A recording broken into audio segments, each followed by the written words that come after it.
Today's video is all about the Moza Mini S Gimbal. Coming right up.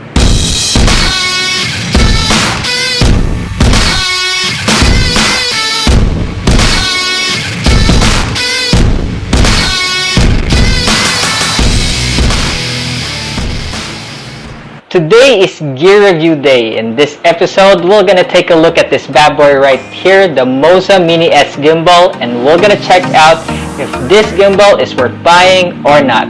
Let's dive right in. Alright, so inside this box, there are several items. The first item would be the camera control cable. Pretty much it's just the same with the cable that you could find in your regular camera stick, just like this one. Next one would be the Type-C charging cable. The third one would be the mini tripod. And the last one would be the gimbal itself. Alright, it's time to put this gimbal to the test. We're gonna do a comparison shot between a handheld shot and the one with the gimbal. Let's see what this gadget can do.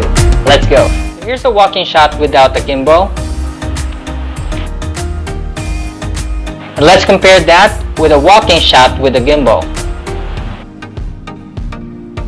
Let's check out this running shot without a gimbal and compare it with this running shot with a gimbal. And now let me show you some of the features of the Moza Mini S. The first feature is of course the normal mode. Second one, the follow mode. And the third one is the follow tilt mode. And of course, using the joystick. And for its software, it is Bluetooth operated. Also, Moza has a camera app that has several unique shooting modes, like Inception, and my personal favorite, the object tracking.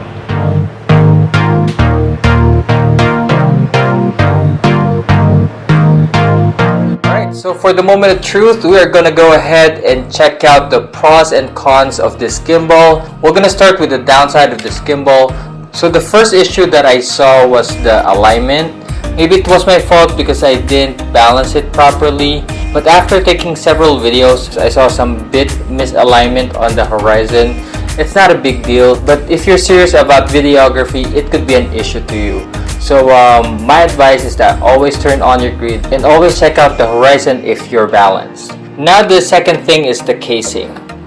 Now you don't want to travel with this.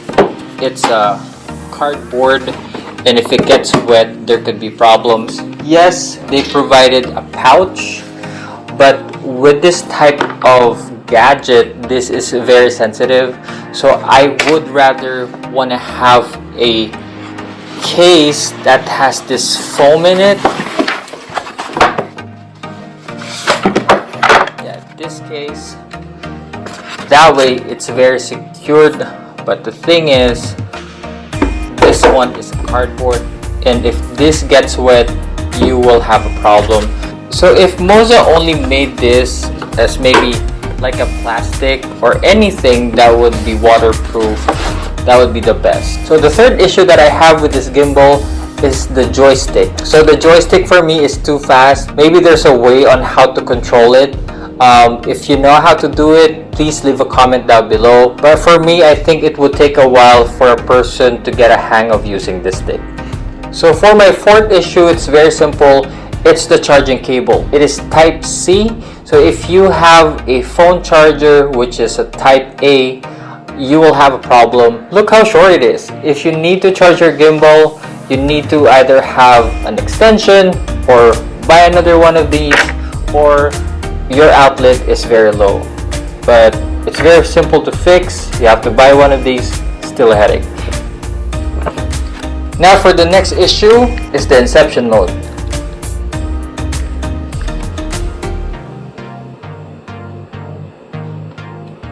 It doesn't tilt 360 degree. So this gimbal doesn't go 360 degree all the way because it has a stopper.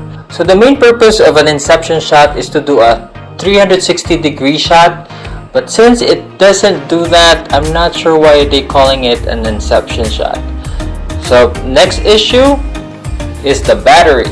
So as you can see right now, there's a blinking light right there. It means that the capacity of the battery right now is in 20%.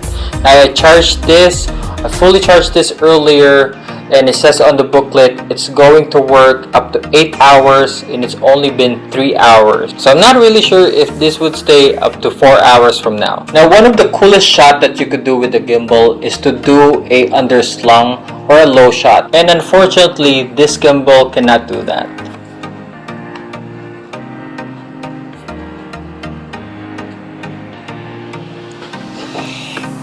So the final issue that I have with this gimbal is the operation itself.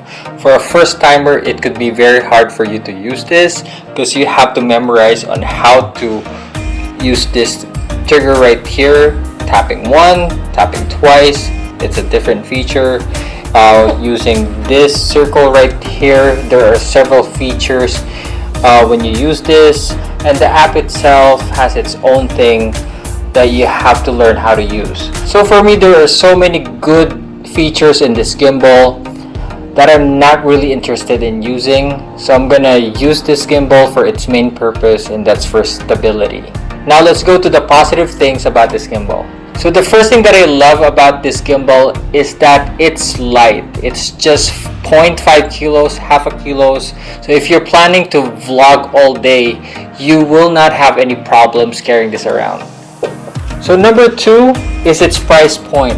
It's 280 pesos if you're in the Philippines, and it's $56 if you're in US. So the closest and the cheapest way on how to get this type of stabilization is to get a GoPro or a much cheaper one, which is DJI Osmo Pocket, which will cost you 14,000 pesos or $350 if you're in US. So the last thing that I like about this gimbal is that it's very smart. So when you put your cell phone right there, it will balance itself out. You don't have to balance it.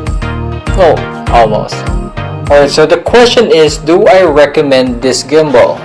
For me, yes. For its price point, it's very cheap. It's not going to be perfect, but it is serving its purpose. The main purpose of a gimbal is to make your shot stable and smooth as possible. So for me, it did its job perfectly well. So congratulations to you. So there you have it. That's my review for this Moza Mini S gimbal. If you have any questions about it, just leave a comment down below. And don't forget to like and subscribe my channel. Thank you very much for your support. You have a wonderful week. See you next time.